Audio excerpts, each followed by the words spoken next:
Hello and welcome to YouTube's favorite comics channel, Cartoonist Kayfabe. My name is Jim Rugg. I'm Ed Piscor. Want to remind everybody at home, we have a Cartoonist Kayfabe Patreon now. 3 different levels will give you access to our videos early, give you a leg up on the Kayfabe effect.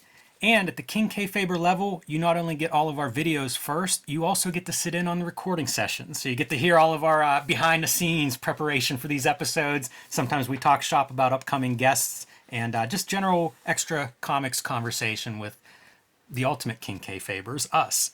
You can also support us by buying our comics. In front of you is the bibliography of our output.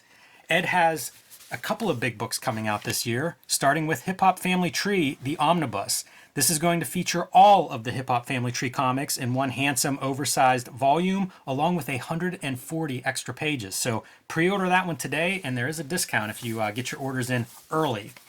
Red Room Crypto Killers is starting up in the next couple of months. You can pre-order that one or subscribe to that one now. This is the main cover by Ed Piscor. This is a special sketch cover for all of you with active imaginations and talent out there. Peach Momoko, The Cottage Industry is back. My homage to Rob Liefeld's Youngblood. And the Red Room Crypto Killers #1 Ed Piscor variant. So pick these up wherever you buy comics and let your comic store know that you want these so that you won't miss out on anything. You can also find Ed's X-Men Grand Design, 3 volumes, Hip Hop Family Tree, the box sets and oversized editions still available. WYSIWYG and 2 volumes of Red Room have already been published. So fill up those collections, boys and girls. My next book, Street Angel, Princess of Poverty, coming out from Image Comics later this spring. You can pre-order this one now. It collects all of the Street Angel comics that are not in Deadliest Girl Alive. Complete your Street Angel collection with Princess of Poverty. You can also pick up my recent books, The Plain Janes, Street Angel Deadliest Girl Alive, and Hulk Grand Design. You cannot miss that oversized fluorescent cover.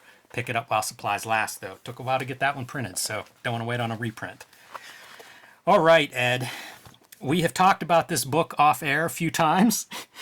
Chakan, the Forever Man, was a Sega game. Was kind of one of those self-published comic characters' early hits that got licensed, and I assume did well for our creator, Robert A. Krause. Rack. We know him because he's out of Ohio, which meant he came to all the Pittsburgh comic conventions, all the local conventions at least. I would see him set up.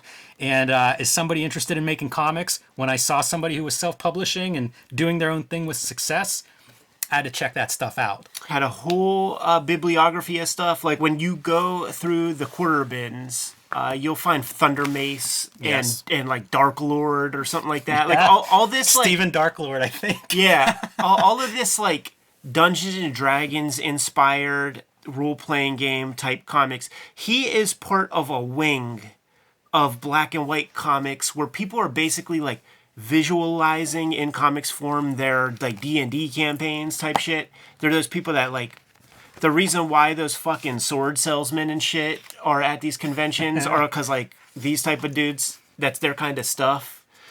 The artwork is indicative of role-playing game artwork. It really is. To a certain extent, man, where they play with other media to get the grays across. I don't know that Rack has ever sat with a piece of duotone board or something, but he tries to get his grays in there with a ink wash or line or whatever. Weird mechanical lettering. Yeah, he never had confidence in his lettering. Like, he never hand letters at all. The dude, I don't know how that video game happened. Like, you play the video game, first off, it's unbelievable, right? Because this is just some dude out of Ohio putting his comic together. I do think Chakan looks cool. Yeah, but it's Solomon Kane. Like it is Solomon Kane. It's established. It's dead Solomon Kane or Vampire Hunter D. Like, you know, it's any number of those things. There were other Genesis games. There was the Malibu Comics, X Mutants. Zen had a cup of coffee, and I grabbed the Zen Archie issue #1, and in the back editorial is written by, I guess his name's Steve Stern, something like that, the original creator, the writer of Zen. And with the success of Ninja Turtles, he found that Surge Licensing were the people that like made that stuff happen for Eastman and Laird. Mark Friedman, he's in every documentary, the toy documentary on Netflix, the Turtle Power documentary. Mark Friedman is essential for the success. Kills this dude with a staff through the ground, through the skull. And the Stern guy sent that Zen comic to Friedman and Surge Licensing, and it's Friedman that made all that stuff happen. The Archie deal that, took advantage of the already established relationship that Friedman had with Archie Comics, toy lines, all of that stuff. But Friedman massaged it and was like, you gotta turtlefy this thing. I wonder if he had some hand in this shit. It's certainly possible. Mm-hmm. There would have been, I'm sure there were people that were going to these conventions looking for that kind of thing. Like, what can I exploit? Yeah. And I don't know Robert Krause, but, some rube out of Ohio, pretty good guy to maybe be like, yeah, let me see what I can sell. I will say this, like the Chalk on the Forever Man game is always included. Killed a unicorn. Yeah, He's going through here fighting like the vampires and the werewolves. Remember bronies? Yeah. They're upset with Chalk on. The Chalk on game is always included whenever they put out like a compilation edition or like a CD, a physical game that has like 10 Genesis games or whatever. It's always included, and the game is so nothing special. It's one of those games that you could just plug in a character. The company that made the game might have already had that game built, but it's just like, let's gussy it up. Maybe you'll sell a couple of more because Chalk on. I don't know that this was a hit before then. I think I don't know that this was a hit afterwards. There were never lines at the table whenever I saw him. No, and you could still. Well, I like his art. I think there's stuff that really works. It's been a couple of years.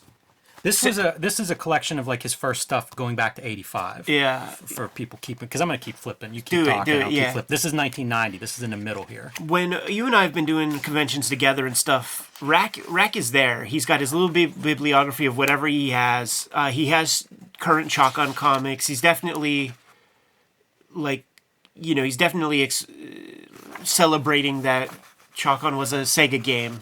But what he's done the last times I've seen him is he'll get those little hard plastic gimmicks that you put trading cards in. That's what he does. He does these like one-off drawings of like, say, Ash from Evil Dead as like a little zombie or something. And he'll do the original art, and then he'll print up a bunch of those, and then just have all pop culture character cards, hundreds of them. It's a whole enterprise because you know how that goes. Like, it's NPC fanboys and shit like that who are into DuckTales or something. So he'll feel that need. Here's a zombie Huey, Dewey, and Louie Krause drawing in color for you. There are overlaps. Like, I would see connection to something like a Hellboy. And I mean, this came before. It's not like a ripoff of Hellboy, but it's sort of that supernatural kind of elements. You can almost figure out certain of those elements, and those cards with pop culture all over them kind of fits. Like there's zombie. You mentioned the role-playing game is a big one. You can almost see like how these pieces assemble. Yeah, there are wings of these guys at the comic conventions. I was so impressed with them when I was a kid, who would have like the gray washes on their pages with paste up lettering. That's gotta be airbrush, right? Oh yeah, for sure. With paste up lettering and shit, and it was just like, wow, this looks like so hard to do, and I would just be endlessly impressed, and I would buy any of that stuff. I mean, that's how I don't know that I got my comic from a quarter bin. I think I got it from the man himself. This is drawn on like a either a chipboard or a gray board. Yeah, you could see it. Like you would get Canson paper. Yeah, that's Canson paper texture. It's kind of neat. Yeah, he plays with that stuff, dude. He's in this interview that bookends this issue. He talks about like he's a Art Institute of Pittsburgh grad. There's some pictures of him. Reminds me of Sting and Ultimate Warrior and their the Blade Runners. Yeah, that's right. Yeah, I guess his background's a little bit more on the commercial art side, and I don't know what his comics aspirations were. Like, he self-published some of those books that you mentioned. Well, I mean, he self-published all these books. 3 dozen comics at least. Some interest in like the first issue collects stuff that goes back to '85. So maybe he was into that black and white explosion era and came out of it probably better than most guys. With that video game, I hope he made some money on that. But probably came out a little better than your average black and white explosion book. And then I haven't seen him in a long time. This would have been like probably early 2000s maybe when I would have seen him at shows, maybe the 90s, something like that. Yeah. He definitely there's a graphic design component to his covers that I think his covers look pretty good. From a million miles away, scream rack. And it's the black border. His logos have a synergy. There's an airbrush component. It's always that like Renaissance fair type shit. Get this Jesus being crucified. What the heck? Rack is an edgelord. This is, I think, 94, 95, this book. So I think this is his last. This is the last Chalkin that I'm going to show you guys at home in terms of chronology. He adopted some Jim Lee flair. It looks like. Yeah, could little be. McFarlane-isms. Wonder if he's pitching this to an Image Comics or if he liked the self-publishing freedom. He talks also in that interview that he's doing these comics at night, doing commercial art during the day. So how about that for all the various comics There's your characters Spawn laid right out? there. Spawn, Superman, Charlie Brown, Mickey Mouse. Who's next? Calvin and Hobbes, fellow Ohioan. Yeah, kind of weird comics, but it's neat. I bet you a lot of people, at least from this area, are familiar with this guy. Yeah. Like if you've been fooling around with comics, and it's so interesting because I think of the contingent of who were the local guys that came around. Like Bendis was a guy, in that 90s, early 2000s out of Ohio that you would see at these same shows, and not much difference whenever he's like at Caliber, and he's kind of doing the high contrast photo type art, like just figuring out, how to make comics, and then what you do with it is where they really start to diverge. But that was always a part of comic conventions for me, were the local guys. Yeah. Yeah, like I never sort of made those connections, but it would be like the indie stuff. And Oh, yeah. And I would grab it all, So like whenever I got into the game and I started going to conventions, and I wonder if this is the same mistake for everybody, but you sort of overpack because you think that there should be at least 200 people who are going to come here who are like me that buy one of everything on the indie thing, and then you go home with 198 fucking books, and then you're Better like, to what? have too much than not enough. What happened? Especially if you're driving yourself. But yeah, it can be depressing when you're packing out and you've What? only half a box is all you got rid of. What happened? You're lucky if you get rid of half a box, man. Yeah, I'm curious to see what kind of response comes up if people know this game, if it did have some wider traction. It's and, very well known in the retro game community for sure. And I'm also curious if people have like recommendations for their own region of guys who did interesting work, but maybe never got out beyond, whatever couple of state area of wherever they drove to. We looked at some of that stuff, man. That like Chillville joint. What was Yes, that cat's out of name? Maine. Yeah, like I'd never seen Glenn something like that. Chadbourne. Yeah, never seen stuff like that, and super stoked to get Yeah, and hands on that. pre-internet, like I think that local thing was even more prominent. If you didn't find national distribution, or if you come after the black and white glut, good luck. Good luck getting your comics distributed widely. These pieces are also staples of rack covers. He always has the black border, but like this kind of filigree. It is interesting. Like that logo's not bad. You can see certain characteristics that would make this book pop as you're walking by. Because that's the other thing. If you're casually going through these conventions and you don't know everything and who everyone is, you're kind of judging this stuff by the cover. Like get a decent professional looking cover and you'll be ahead of the game in those old artist alleys. I wonder if that's totally gone now. I just remember like Pittsburgh artist alleys and how, boy, like it was just a crapshoot what you're going to find. Like before the days of like internet darlings and things, it was very random of like, look at each table and see what you can take from it. The work was at a much higher level though. Like I would, like I said, I would grab like one of everything, and I got like Adam Polina comics before he was anybody. It was called like Adventures of Adam and Steve or something like that. Like he and his homeboy, and man, I could name names that like nobody has ever heard, and they just all had skills, really. Every now and then I would get something too that I really liked, and that guy never did another comic thing ever. And I'll go through like my stuff, my collection at home, and I'll find him, and I'll remember like, oh man, I really like this book. Look the person up, and it's like there's just nothing. They did one book, it was cool, and that was it. It's one of my favorite things to do when digging up old comics, like that Chillville comic, and you give it a read through, and then you Google them to see where they're at. I remember I got one old comic, and the guy did principal design work for like the Godfather video game. These people pivot into other creative endeavors and stuff, but the roots are in comics sometimes. Certainly in the mid 80s when it was really viable, when there were 4,000 stores that were going to buy one of everything. So you might sell 10,000 of just whatever it is. If you could just figure out how to print up something, like then half the battle was done for you. He's like a Chris Silver from Ohio, but he did his own stuff. Instead of farming everything out, like he was the guy also produced. He was the talent as well as the publisher. I'm glad you brought that up because when I was talking about the cover aesthetics, the other like iconic cover aesthetic that was like a template for the whole brand would be the Silver Wolf comics or like Venusian comics or what's also the other Chris one? Silver. I can't remember what his third company was. Yeah. Yeah, those books are so funny for that reason. Yeah. But a lot of books did that. Milestone did it. Whenever DC published Milestone, they had a very distinct border, trade dress, you know. So, yeah, it was. It's funny that part of it. No one ever talks about it, but Valiant would have like the first couple years of Valiant would have their title block where it was like a rectangle of the title, title in the rectangle kind of thing, and it branded them visually for good or bad. It didn't always work out. I think these look pretty good, but it doesn't always. And you always know, man. Like you could look at I could look at the top of an old box of comics and just be like, that's got to be a rack. Yeah. Because it's amongst old stuff, but he had better paper than everybody in the 80s. I was going to say that's the other thing. I bet you he's printing locally.